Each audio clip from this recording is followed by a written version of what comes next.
Welcome to the Clause YouTube channel. Together, we strive for a safer, secure, and more stable world.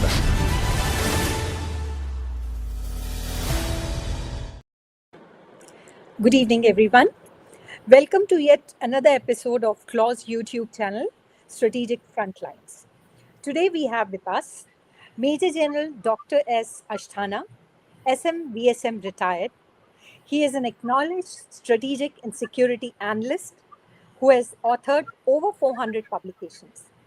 He is a seasoned TV commentator with over 3,000 international shows. We are really privileged to have you with us, General Asthana, and I welcome you to this podcast. Thank you. Pleasure speaking to you, and thank you, Klaus, for inviting me for such a discussion. Today, we'll discuss the recent visit of our Prime Minister Modi to Maldives. And as we know, Maldives is important to India's maritime strategy, as you can see in the map, which we'll just show you.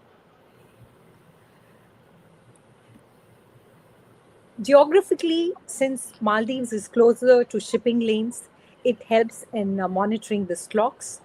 Economically also, Maldives is a major trading partner. Regionally also, it has been integrated into groups like SAARC, IORA, and SAGAR, that is multilaterally. And trilaterally, we have the India-Sri Lanka-Maldives trilateral. We also find that there is a geopolitical shift which is driven by major powers like US, China, and India in the IOR. And smaller littoral states like Maldives, Sri Lanka, etc. are leveraging their position. So my first question is, General Asthana, what are the changes that have taken place in the India-Maldives relationship? Considering we did not have a very good start when President Muizzu initially came to power, and with India out campaign to the recent bonhomie, what we see, there has been a topsy-turvy relationship with Maldives. In spite of the fact that we were the first responders to Maldives' 2004 tsunami and 2014 water crisis. So in your views, what are the factors which are responsible for this shift? We may call it a 360-degree shift. Your views, please. Certainly. In fact, this is a 360-degree shift. And the best part is that why it becomes important that there is a policy of strategic patience by India, very matured policy. And with that, perhaps this turnaround has taken place. And the biggest question, that's why this topic becomes interesting, can this be replicated? So considering that, let me first go into as to what were the basic reasons. There are a lot of reasons which have been pointed out by media, but most of those reasons are actually acts which were irritant to India.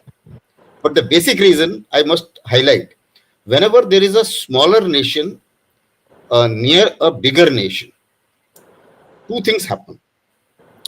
That Maldives happened to be a little unstable state because every time the government changed, it had a different orientation. Sometimes it is India favoring India, sometimes it is not. But what is important is that in such circumstances, there is a domestic pressure wherein a previous leader, in case he is pro-India and extremely pro-India, there is a incentive to the opposition to challenge that, and that can perhaps take a traction politically to get him into power. For example, Soli was very much engaged with India, and he was very favorable to India. Now, when the election took place, Muizzu found that perhaps this is a good point. If I take India out campaign, I can win fair amount of domestic, shall I say, popularity. A similar thing you would have seen. Maybe that Bangladesh may not have been that angry, or the people may not have been that angry with India. But the fact was that Sheikh Hasina was seen very close to India, and therefore a kind of protests did pick up. So we have seen now such a tendency happening in two countries. So this was one tendency which was happening. Second was, as you also mentioned in your opening remarks, the tendency of the smaller countries to get the best of both the bigger neighbors who are in some kind of competition with each other in a particular region. Now, Indian Ocean region is important and Maldives is important. As you rightly mentioned, let me just be a little more specific in reference to the map which you showed. See, from the Gulf, the trading route which moves along the 9-degree channel, that is the one which passes between Maldives and India and then goes to State of Malacca. Similarly, if we join this line from the Red Sea also, if somebody has to go and take the shortest route to Malacca, he has to pass between Maldives and India. So in that context, this is the lifeline of Chinese goods and Chinese energy. So therefore, Chinese have a very major interest in Maldives. We, of course, are very close to Maldives and we have very major interest in Maldives. So considering that, there was an incentive. So I appreciate that. So there was an incentive that, okay, if we can get best of both with the India Out campaign. So they started off with the India Out campaign, then a whole lot of things happened. They went on for, these were, I would say indicators, went in for military personnel to be withdrawn, some kind of activities took place. Then they were giving a lot of space to Chinese. Their ships landed up there. Hydrological survey data was stopped. Then a whole lot of anti-India sentiments came, and there a fair amount of rhetoric came up when they started mocking the Prime Minister. And that time, I think the Indians' social media went crazy to say no, that is too much, and therefore no trips to Maldives, no tourism to Maldives, and a whole lot of social media was very offensive on that. But Indian government held its patience. We did not stop any aid going there.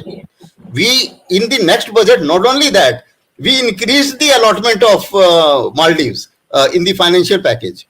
So considering that, it was thought that perhaps if we continue the strategic patience, the fact that their geography cannot change, Maldives is a place and a country wherein we find that the climatic change wise, in case the water level goes up, half of the Maldives will be under water. And the only country which can help, China cannot help them. The only country which can help at that point of time is India. So it is inescapable for anybody to govern Maldives without having good relations with India. So we had that patience that, okay, Muizzu will come and realize that, and that's why he realized after he took over the power, and subsequently we saw the turnaround happening. I agree with you. You have given here 2-3 very important points. Firstly, the geography is very important. The way Maldives is placed is important. Then secondly, the dependence of Maldives on India in terms of tourism is huge. And what India can do, probably China cannot do. So and you rightly pointed out that in this India-Maldives relationship, if we see the broader geopolitical landscape in IOR, Maldives will play an important role, and India has to somehow see that it has its influence maintained. Because in your view, what can we do further to negate the influence of China? Because we have to be at our guards constantly. And you also rightly pointed out that our diplomacy had been quite successful as far as when these relationships were strained. That time we maintained, and what we call it is a long game strategy. So do you find there is a clue in this as to how we should deal with Bangladesh also? Because it is similar, the same kind of situation which is happening in South Asia also, because Bangladesh relationship with India is at its lowest. So I would like to ask you both the things, how we need to counter the Chinese influence, as well as the same model should we adopt in South Asia also. Your views. Okay, I'll first take the second part first, because you see, in South Asia, India is surrounded by a whole lot of smaller countries who are unstable. in some manner or the other, whether it is Bangladesh or Sri Lanka or politically they have been quite unstable, including Pakistan and a whole lot of other countries. And in Indian Ocean region, there is the interest of Chinese, as was mentioned, as I mentioned earlier as well, because it is their sea lines of communication, and they are most vulnerable in their sea lines of communication, and therefore they would like their bases, they would like friendly regimes all along their sea lines of communication. So Chinese have an incentive, and they will certainly try and play up that card. Now, this policy, as you mentioned, is firstly, in my opinion, will work for Bangladesh also. The reasons are very simple. In Bangladesh also, there was a issue that Sheikh Hasina was seen very close to India, and therefore there was an anger in Bangladesh. In addition to whole lot of other reasons, which I will not talk about because it's a subject specific. So, in that context, there was a groundswell against India at that point of time, and when Yunus has taken over, we know that Yunus will not be able to sustain. Geographic conditions are such that India geographically holds a very strong control over Bangladesh in a manner that the entire water goes from us. Their entire electricity, either they buy from Adani or they buy from Nepal. The grid is still the Indian grid, which has to supply them electricity. Chinese cannot supply them. So if you can't give Bijli and Pani, if Chinese can't give both those things, so obviously the question is, both these things are being given by India, and therefore Bangladesh will have to perhaps come around once it becomes stable. Now, what happens is, when Yunus came, he came with a rhetoric, and the rhetoric was to push Sheikh Hasina out. They were also influenced and helped by the Americans because there is again a regional competition, or a competition in this region, because now South Asia is also becoming an area of contestation, big power contestation. Now, what was Americans' interest? Americans' interest was that, okay, we can checkmate China, which is a present challenge, and India, which is a future challenge, if we have a government which is in our favor in Bangladesh. So they propped up Yunus there, and hoping that maybe some other government comes up there which is in their favor. So that's one part of it. Now the question is, the hard realities are still there. We know that Yunus cannot survive very long. The call for democracy is on, and whether Yunus says that election will be in June, the other parties are saying election should be this year. So I think a compromise has been sought that it will be in February. Now, if we can somehow manage our relations without getting provoked till February, somebody will come, somebody will win. He will also see the realities on ground. He also needs Bijli and Pani. By then, there will also be a situation when our Indus water treaty, no, not Indus water treaty, the other water treaties with Bangladesh, they are coming up for review in 2026. Now, with all these leverages, whoever is the Prime Minister of Bangladesh, he will have to behave. So if we hold our patience, and again, the strategic patience which we did in Maldives, then I think we will be able to manage. So this model is applicable to Bangladesh too, in my opinion. The second issue, the second part of the question which you asked, what can we do to mitigate the influence of China? See, Chinese will put their influence and will try and help out countries, or try and play around with all the neighbors to influence their area of strategic interest. This, we cannot stop it, but we can mitigate it in a manner that all the countries, knowing the geographical reality, at least commit to us that their soil will not be used in anti-India interest. Now, similarly, we also, to counter that Chinese influence, we also need to do a whole lot of other things which we are doing in some manner or the other, whether it is getting into Quad, whether it is making a base near Nicobar, whether it is threatening, trying to make an infrastructure which in some conditions, in some situation, can threaten the vulnerable sea lines of communications of China, whether it is, and we also in fact, interact with all the neighbors of Chinese. I mean, the fact that India Prime Minister lands up in Mongolia and we are doing exercises with Mongolia has got no love loss except that the fact that we are also doing exactly the same thing, which and we are also improving relations with Taiwan. So the point is, we are also not. We are also giving subtle messages, and same is the case with Dalai Lama here. So we are giving subtle messages that okay, we also hold some kind of leverages, and we are also holding on to certain. We are also interacting with their neighbors. Number one.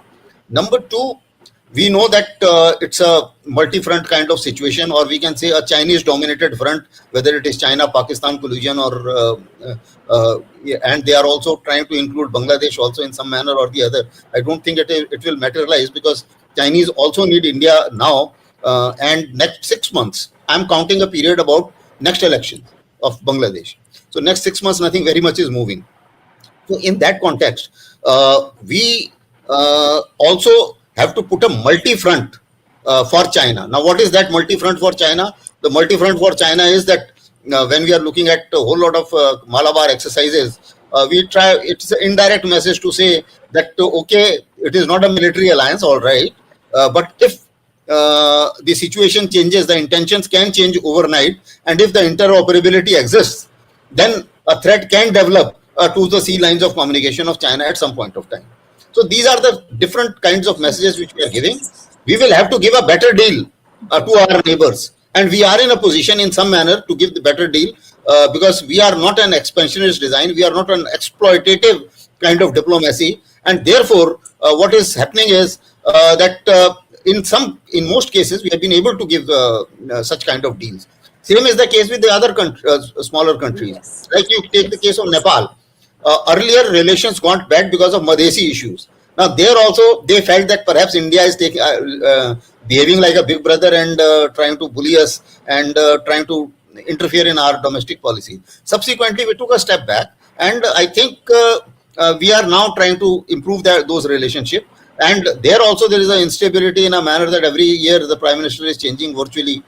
So we have to deal with these countries in a manner that we do not hurt their sovereign thoughts.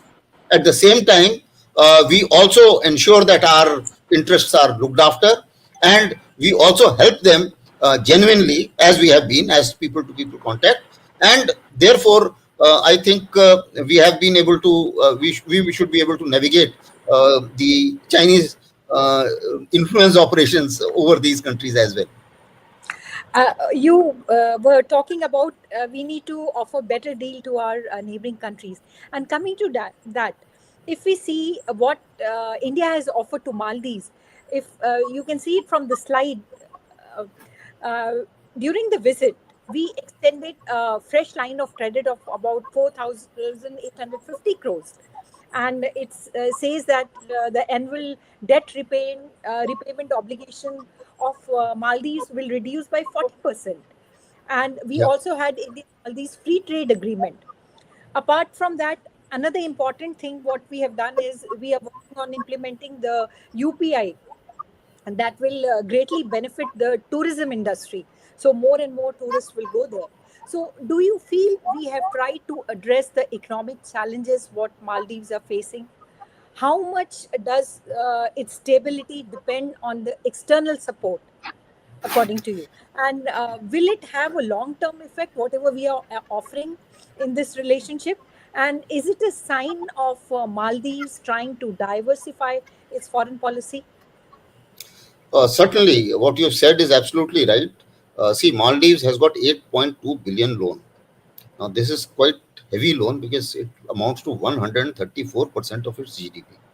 And out of that, bulk of the loan is from China. And China made a small gesture of a little softening up of loan, but not to the extent as India has made. As you mentioned, from the repayment option or repayment liability, we have reduced it from $51 million to $29 million. So with that, what has happened is that, and also now the tourism, Chinese 28% of GDP of Chinese of Maldives comes from tourism. and India has a major stake in that because Indian tourists uh, are quite in number. Although Chinese also contribute to a fair amount of tourism in Maldives, but so do Indians. So therefore, this economic package and economic compulsion of Maldives is something which is important, and we have to look into it. And I think we have done a fair amount of work to help them out as much as we can. But at the same time, I must also say that it is also the way we help, because we help them uh, in terms of material support as well. Like when COVID happened, at that point of time, Chinese may be very good in everything, but they never gave them vaccines. We were the ones who gave them vaccines. Similarly, in case of all disaster management issues, uh, we help them out every time, whether it was tsunami, whether it was later. And now they also know that if the same thing happens again, it's India which is going to help out.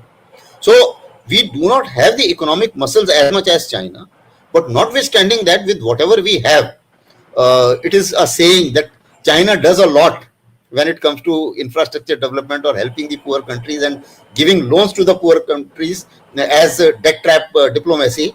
But India does. India helps them, and India, whatever infrastructure India does, it does better.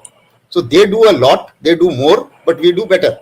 That's the that's the phenomena which perhaps is going in favor of India in most cases, because nobody has gone into debt trap with us for any kind of infrastructure development which we did in his country, whereas in case of China, almost everybody has gone into debt trap with them. So that's the way where we do score a point over China as far as economic help is concerned.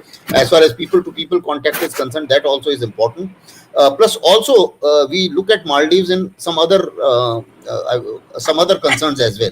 See, there has been fair amount of radicalization in Maldives. If you today look at the recruitment of IS in per capita, or shall I say, per capita population wise, Maldives has one of the highest ones, and India has one of the lowest ones all over the world. So that means there has been a fair amount of radicalization, which is also a concern to us. Now, how do we mitigate that? More people to people contact, more people coming in contact with each other, more help being given, more investments of India. I think that is going to help in some manner or the other. Similarly, there is a fair amount of, shall I say, initiatives being taken even in infrastructure, whether it is in terms of making airports, hospitals. We recently made their defense ministry building, which was inaugurated, and I think that was fairly well appreciated by Maldives.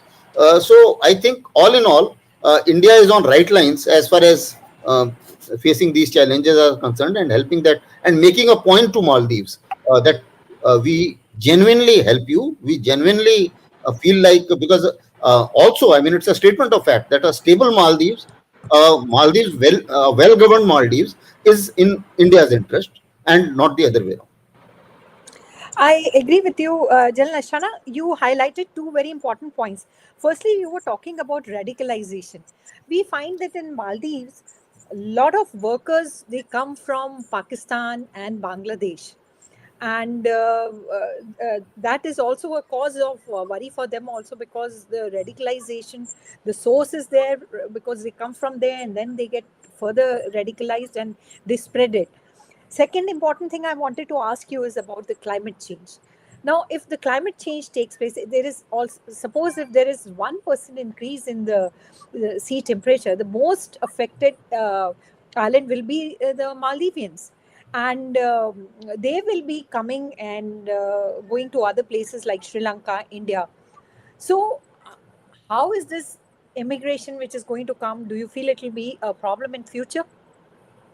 Certainly, in fact, in case the Earth is warming, and with every 1 degree temperature, the water level goes up. And if the water level goes up, then some of the islands where habitation is there may become uninhabitable. So, in that case, some kind of movement of people will take place. Now we will have to see and help Maldives to settle down their people in the remaining islands which are not affected adversely. That would be a great help.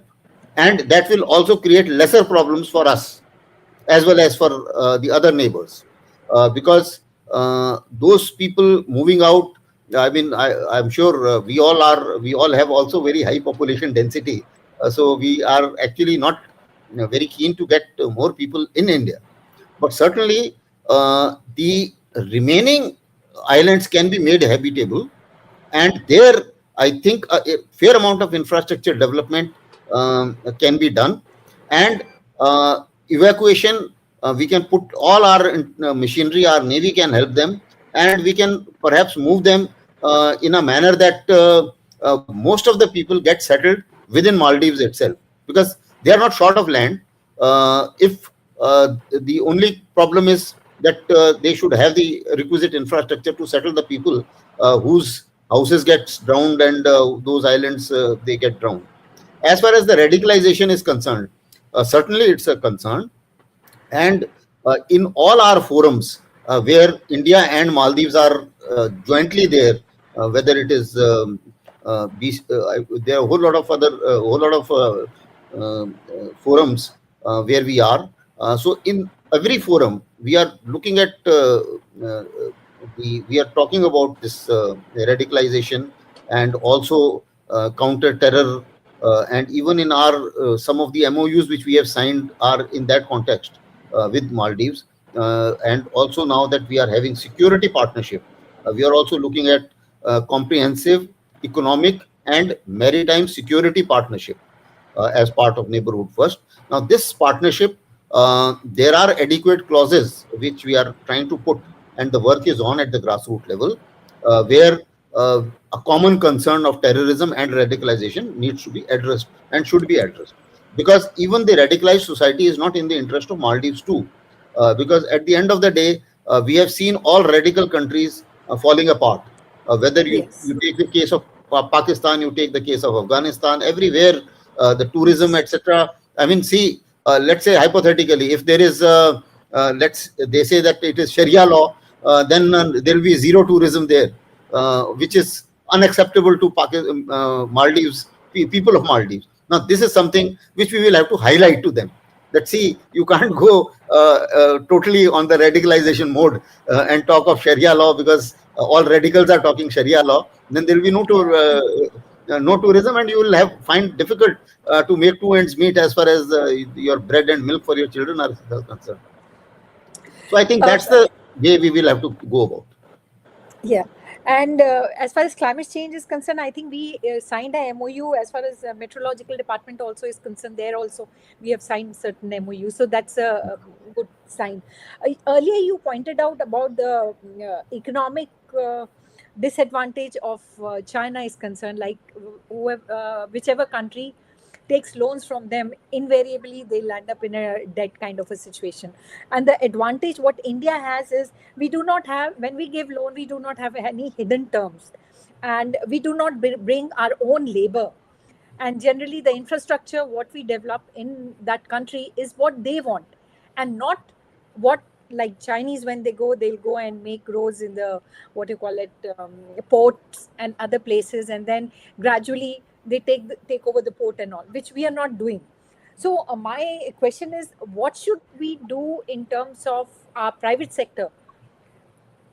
They should be more adventurous in going in all these countries, because there is a market which is available. How you exploit them, how in this, in terms of how you make use of them, is up to you. So do you feel that our private sector is doing enough to go to these countries and invest? Certainly, there is a lot of potential there of investment, and potential in luxury resorts, potential in tourism, potential in a whole lot of other um, uh, items. Fishery is another area, because you see, Maldives have 9 lakh square kilometers of EEZ, which is very heavy, which is very large, and that EEZ, Maldives does not have the resources to use that EEZ to their economic advantage. So I think there is a big scope of collaboration there, and The only problem so far has been the trust and the lack of confidence in the people of Maldives, especially in their leadership. Now that we find that the leadership is coming around and there is improvement of relations, so I'm sure this confidence will also go up, and our private sector will get encouraged to invest. These are the three things which I can think of, because even Maldives feel that they have such EEZ where there are a lot of resources, and even Chinese are also looking at those resources in some manner or the other. So either we invest and take the lead, or we will subsequently will have to criticize, like it happened in case of Humban Tota. It was offered to India first. We didn't do it, and subsequently, for 1 decade, we have been cribbing that China has made an inroad to Humban Tota. So there is an opportunity of this kind there as well. So maybe that we will have to perhaps encourage our private sector to do so. Before we take questions, one last point. In your view, General Asthana, what key lessons need to be drawn from this recent recalibration? And what steps should be taken to make the relationship more resilient and long-lasting? The biggest lesson is that international relations are not the outcome of rhetorics. So social media rhetoric doesn't should do not and should not dictate the international relations between two countries. And countries with diplomatic maturity, they always come out to have better relations. And I think India has done well. At the same time, we can also look at the bigger picture. I think India is the only country which is managing good relations with Russia, as well as with the West, as well as I think there are many conflicts going on, and we have got good relations with both the parties of the conflict, by and large. So I think India has managed that, and that is what is, I call it as diplomatic maturity and strategic patience. So strategic patience is important in such a relationship. The irritants will occur. We have to grant that these countries are sovereign countries. They are legitimately they can legitimately take sovereign decisions to get the best of China as well as India, get the best of USA as well as India. Now that is part of the package. We have to understand that it's not that we are not doing it. We also want to get the best of Russia as well as USA. So if we are trying to use that kind of diplomacy ourselves, why should we be able to criticize these countries? And we should not expect that those countries will be only India centric. They should not, they can't be. So therefore, if we have this maturity in mind, then I'm sure we will be able to maneuver all kinds of rough weathers which we occasionally run into with our neighbors. Because every time a regime changes, even like say in Nepal, when KP Sharma Oli comes, then we have some kind of problem, some awkward map going up. Then he will go and promise China something, and something like that will happen. But then the question is, then subsequently within a few months he will be off the chair. That also is a fact of life. So that is where the maturity will count. So we need not react for everything what they do internally. And that is why you would have seen that although in Bangladesh there was a lot of rhetoric on the social media, as well as in various groups, debates, but as far as the government is concerned, it was very patient. It did not interfere in Bangladesh. It did flag the point of ill treatment of Hindus and vandalization of temples, but not beyond a point which can be seen as political interference or internal interference, and which can alienate the population. So that is the red line where we will have to perhaps, because people, and I remember very categorically when Prime Minister Modi met Yunus, he said we would like to work with the democratically elected government, and people of Bangladesh are very important to us. I think that was a very clear-cut message to Yunus as to what we are looking at. So I think that's how perhaps. You very rightly pointed out, because nowadays relationships are becoming more and more transactional, and so you have to have patience, as also you need to take your chances whenever it comes, and you have to be very open minded in that case. So General Shana, we'll take some questions now.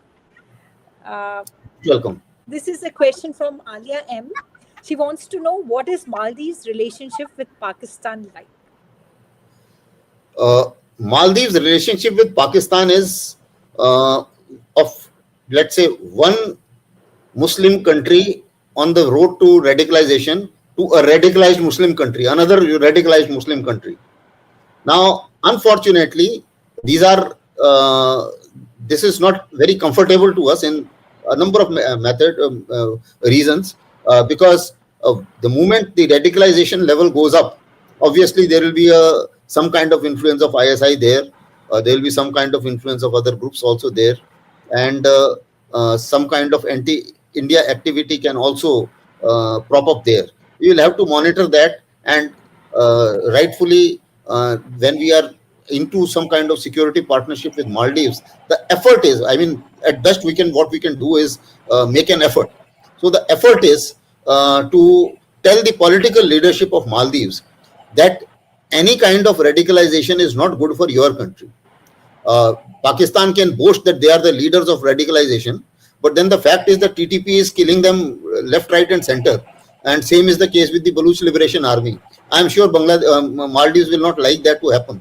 So that is where perhaps we will have to somehow convince them through various discussions, through various incentives, as well as some kind of messaging that may not suit your interest as well as suit the interest of your country.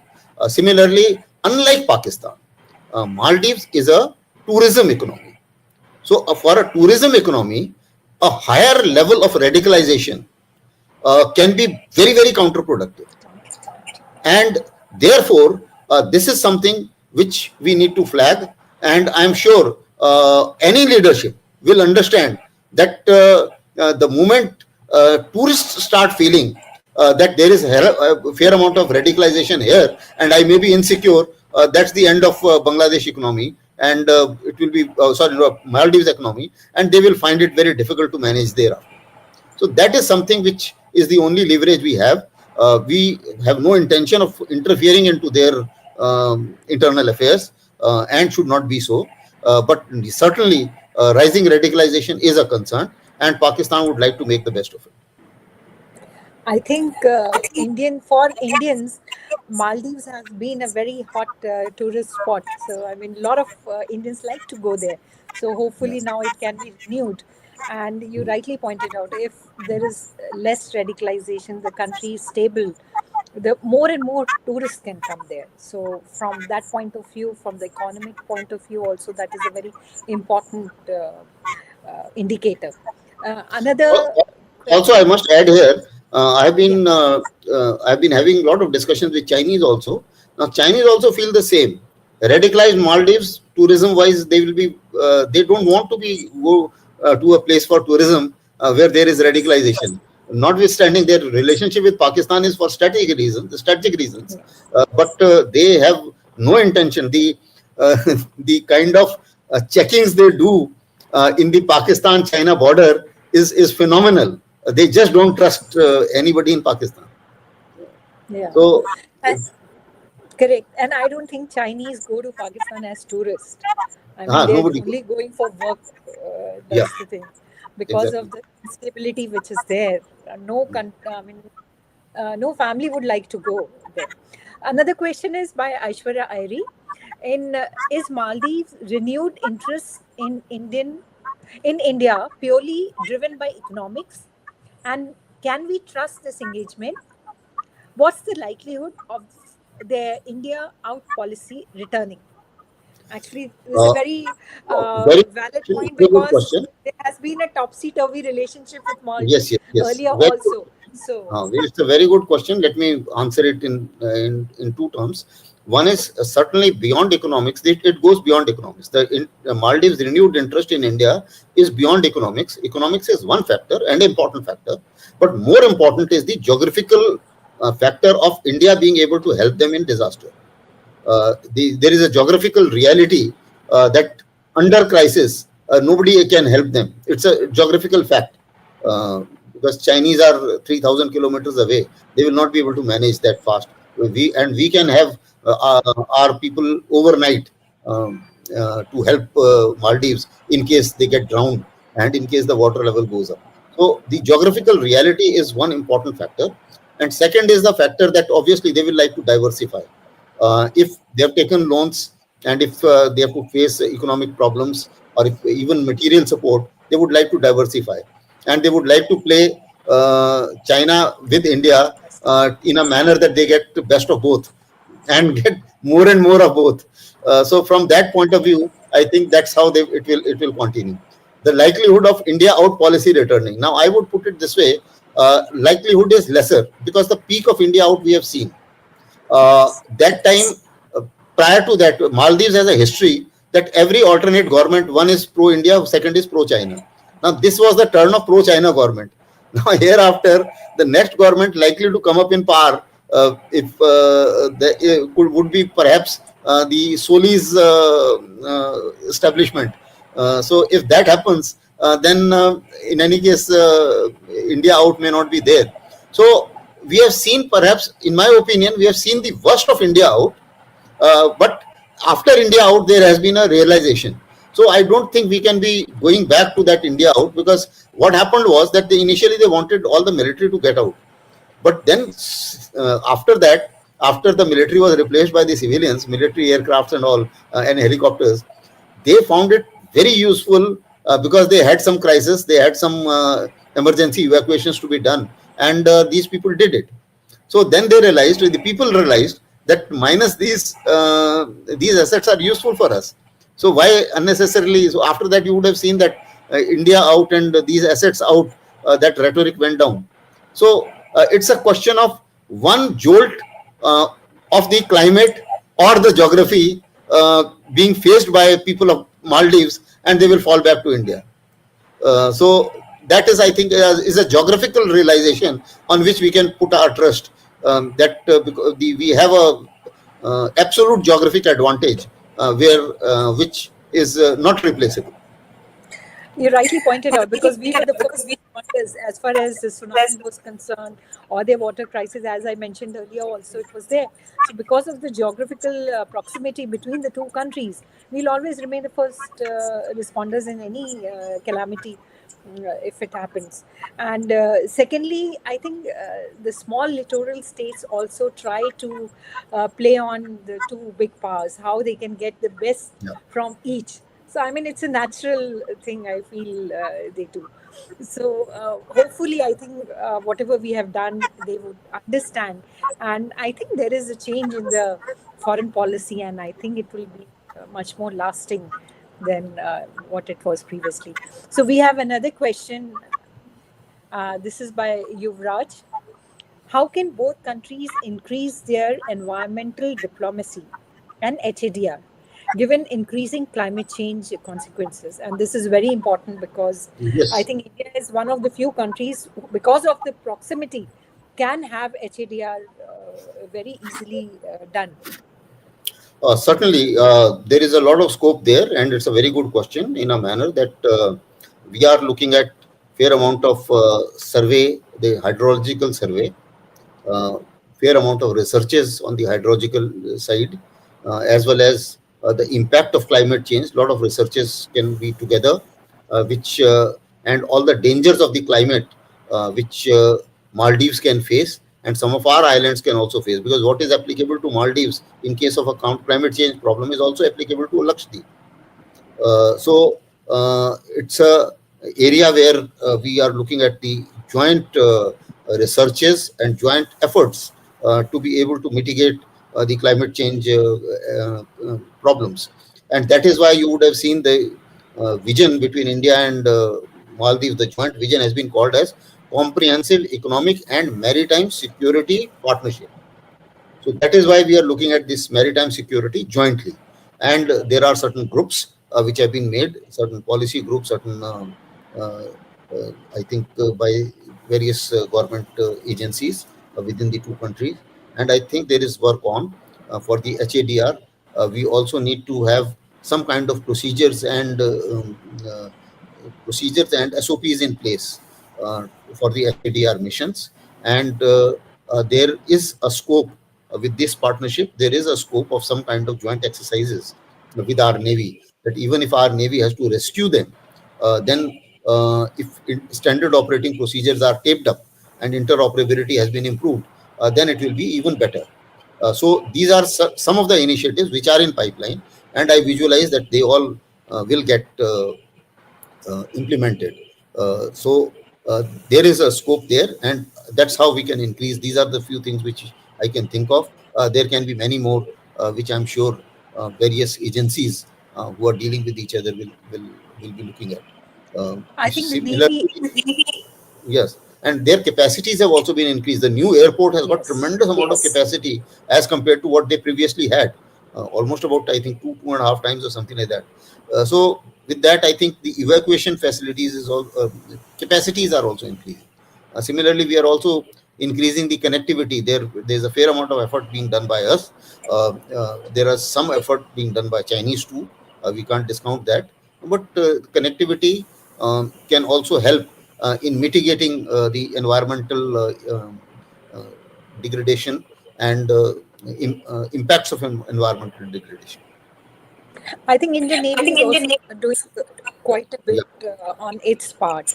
And yeah. I remember when that water crisis were there in Maldives, so Indian Navy had taken a lot of water and given it to them. So they regularly do a lot of things as far as HADR activities are concerned. One last question we'll take. The shift in Moise's stance towards India was visible since 2024. What makes this visit so important, and why are we attributing the change to this interaction? This visit is important in a manner that when Prime Minister Modi went there, the kind of warmness shown by the people was something uh, which was not expected after certain ministers taking out various embarrassing and awkward um, tweets on Prime Minister. So the way he was received, the entire cabinet was there.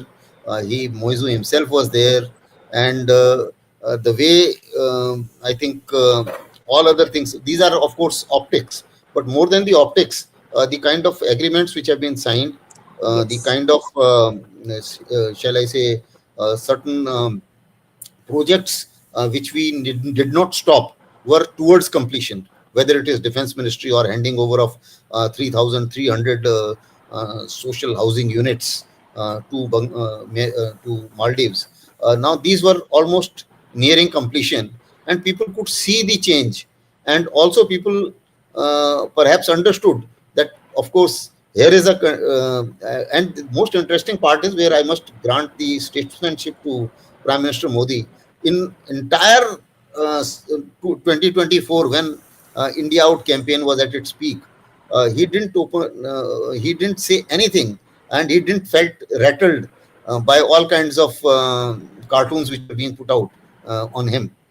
So I think his statesmanship makes a lot of difference. His going there makes a lot of difference, and uh, they also felt that now that Prime Minister Modi has come, anybody who had a slightest of hesitation in coming there for tourism will now will certainly be coming, because now that the Prime Minister Modi has gone there. So I think it was a culmination of whole lot of actions which were in place or which were in progress from 2024, 2023 till it culminated into 2025 and culminated with the Prime Minister's visit. So I would see it as a outcome of a process, not the visit per se, because visit is the culmination of that process. I think if a prime minister goes to a country, it gives a very positive indication to the domestic people, politics also, that yes, we can now go there. The things are good. I mean, the tourism can progress. And if we see one of the MOUs, what they have made, they are also trying to build on UPI. And UPI, Yeah. if we do it, it's all for tourism, with to Hmm. make things easier for them. Apart from them, it is not only tourism, but also the economic package what has been given to them. That's also an indicator that the things are getting smoothened out and it's going to a positive trajectory, which is very important. Apart from that, we also signed a MOU as far as pharmaceuticals is concerned, which is another area which we are trying to help people with. And the COVID vaccine, you already told initially when we had given that. So all these things gives a very positive attitude to the whole thing. And Prime Minister Modi's visit is the icing on the cake, and it shows that yes, the relationship is going in a very positive direction. So any last words before we In fact, close up? whatever you mentioned is basically affecting the people directly, and it has a visible impact, and that's why Yes. whether it is UPI system now, ease of financial transaction is something which will be seen by every man, and does impact your lifestyle as well. So I think these are positive steps. Hopefully, let's hope that the same initiatives are taken to the other countries too. Maldives was a test case. I'm sure there will be some more countries coming up where perhaps such diplomacy of may help us in having our policy of neighborhood first actually being implemented successfully. Thank you so much, General Ashtana, for a wonderful discussion. And I would also like to thank all our viewers for their questions. Thank you so much. Thank you. Pleasure talking to you and your viewers. Thank you.